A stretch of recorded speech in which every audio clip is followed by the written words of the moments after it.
Welcome to this week's Emet Inspire.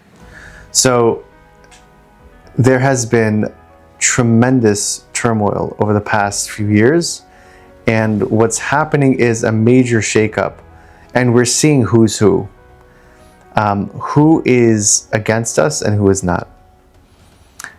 And not only that, we're seeing within our camp, within the Jewish nation, we're seeing who is with us and who is siding with our enemies.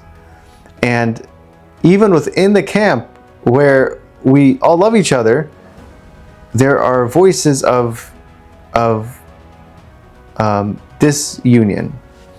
And what those voices do is they take the smallest of the smallest group of people who just survived the Holocaust, who just survived October 7th, and we're like a teeny little group, an endangered species.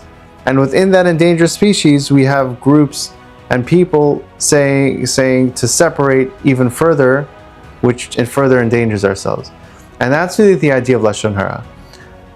When the Chavetz Chaim wrote, a book on Lashon Hara, he wasn't just saying this is a nice thing to keep. He was saying this is what's going to be the glue to keep the Jews together, each community together, is if you're careful about Lashon Hara.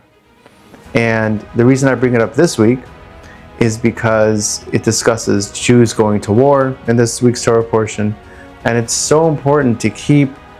They say the slip of a lip can sink a ship. It's true with spirituality too. The wrong things that we say can really sink a lot of ships. Chas v'shalom. So let's keep that in mind. Let's inspire ourselves. Only talk positively about other communities, other Jews, other people. And there's always plenty of bad things to say because, listen, we're humans. We do bad things. So, but it's true. Of course it's true. But what about all the good things that are true that we're forgetting about? Have a beautiful weekend and Shabbat Shalom.